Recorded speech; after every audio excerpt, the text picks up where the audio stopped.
Pinutol ni Trump ang matagal ng benepisyong militar para sa mayayamang kaalyado.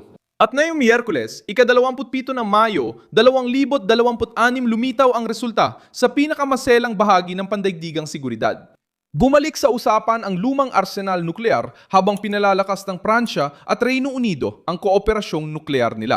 Ibinebenta ni Macron ang French deterrence bilang panangga ng Europa. Pinapabilis ng Timog Korea ang paggawa ng submarino may nuclear propulsion.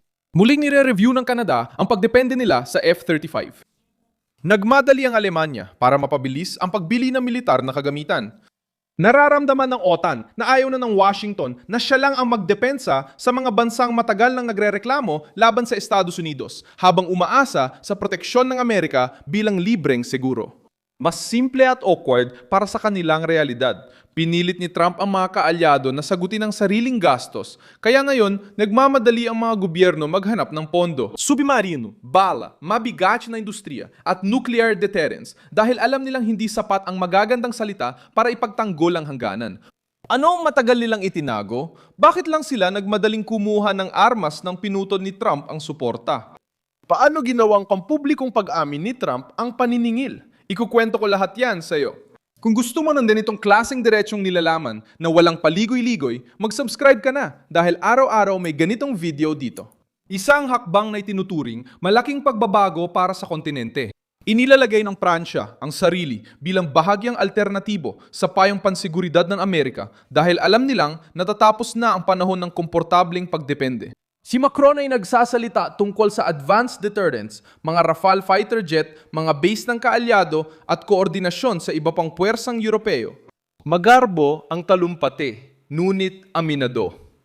Kung kailangang magmadali ang Europa sa lumang arsenal nuklear, ibig sabihin masyado silang umasa sa iba para sa sariling seguridad. Sumali na ang Reino Unido sa kilusang ito bago pa tumaas ang bagong presyon.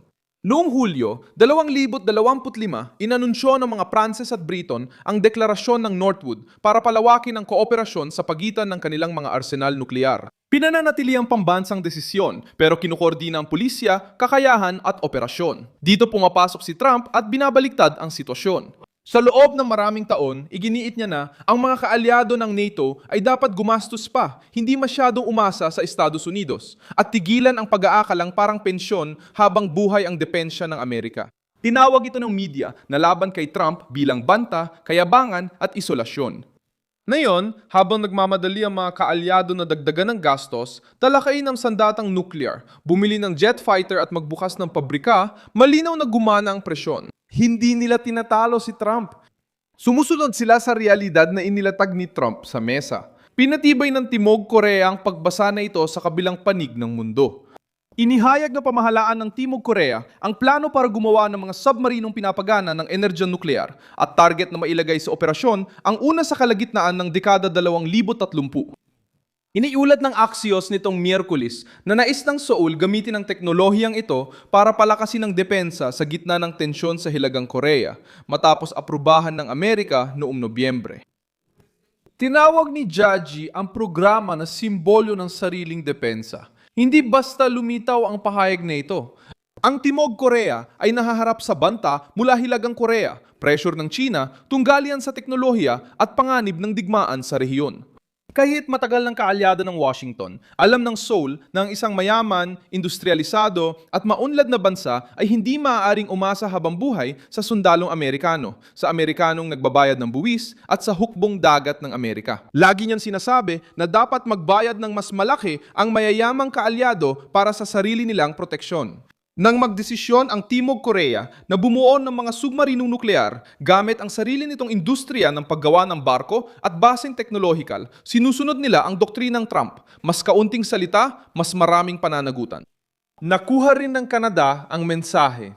Iniulat ng Reuters noong Mayo 21 na sinuspinde ng Estados Unidos ang kanilang pakikilahok sa Permanenteng Konseho ng Depensa kasama ang Canada. Habang hinihingi ng Washington ang pagtaas ng gastusin at isang mas matibay na desisyon tungkol sa pagbili ng 88 fighter jet na F-35. Ayon sa ulat, pwedeng hatiin ng Ottawa ang pagbili at ikonsidera ang Gripen fighter jets mula Sweden bilang alternatibo. Pinapakita nito ang laki ng pagkukunyari. Kinukuwestiyon ng Canada si Trump, nagrereklamo sa pressure mula sa Amerika, nagsasalita tungkol sa pagiging malaya, pero sa parehong panahon ay umaasa sa mga estruktura tulad ng NORAD, teknolohiyang militar ng Amerika, at pinagsasaluang proteksyon ng kontinente. Kapag hinihingi ng Washington ang proporsyonalidad, agad repasuhin ng Ottawa ang mga pagbili, maghanap ng alternatibo at talakayin mga bagong alyan sa mga bansang may katamtamang kapangyarihan. Ito ang lumang eliteng kaalyado na natuklasang dumating na ang bayarin at sumali na rin ang Alemanya sa yugto ng pagwawasto.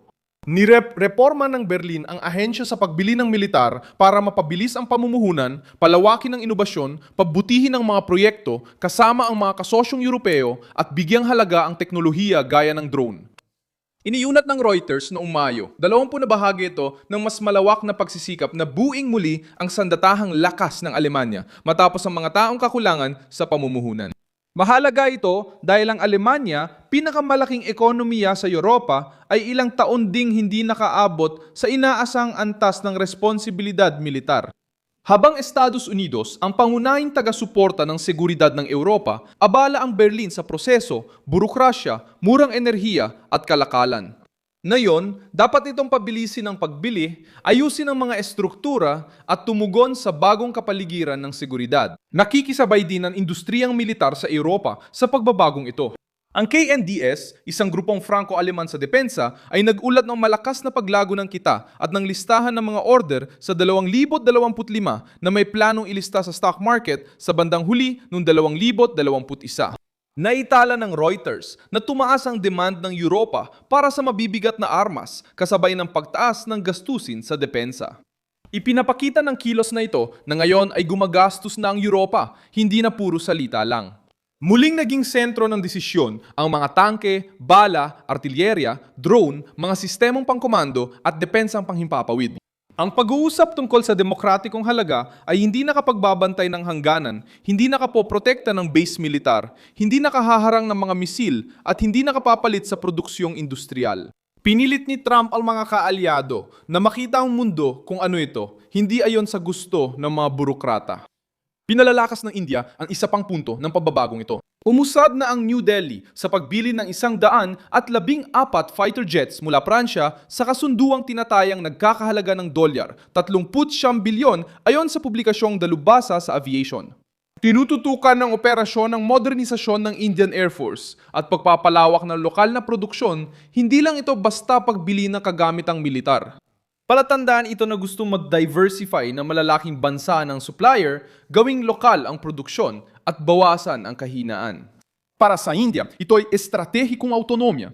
Ang pinakamalakas na punto ay dumating sa balita na balak ng Pentagon na bawasan ng ilang kakayahan na magagamit ng mga kaalyado ng NATO sakaling magkaroon ng krisis. Iniulat ng Wall Street Journal nitong Miyerkules na kabilang sa bawas ang estratehikong bomber, mga kakayahang pandagat at eroplanong pang-replenish ng gasolina. Sa isang estratehiya na ilipat ang mas maraming responsibilidad sa Europa at ituunang pansin sa Pasipiko sa harap ng China. Ito ang puso ng pagbabago. Ang Estados Unidos ay nananatiling pinakamalakas na puwersang militar sa mundo.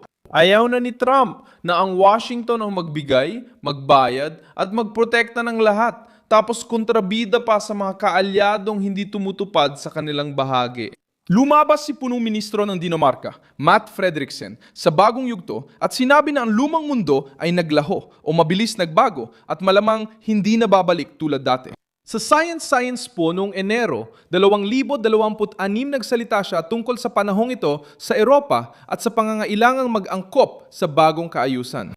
Ipinapakita ng sinabi niya, alam na ng mga leader ng Europa ang sitwasyon at komportable sila sa lumang di-pormal na kasunduan. Washington ang may mabigat na depensa, Europa ang nag-aalaga ng diplomatikong imahe at sinisisi ng media ang mga panggulong republikano kapag pumapangit ang usapin sa gastos. Binuwag ito ni Trump. Ngayon, pinag-uusapan ng mga kaalyado ang koalisyon, industriya, kahandaan, arsenal at depensang panrehiyon. Nagbagong bokabularyo dahil nabunyag na ang pagsasamantala. Bumalik sa sentro ang arsenal nuklear dahil ito ang pinakamalupit na wika ng soberanya. Ako si Milson Alves, Global, layunin kung panatilihin kang mahusay na impormado gamit ang katotohanan araw-araw. Nasa deskripsyon ng video ang mga news link. I-like ang video, mag-subscribe sa channel at tignan ang mga komento para maging aktibo sa komunidad ni Milson Alves.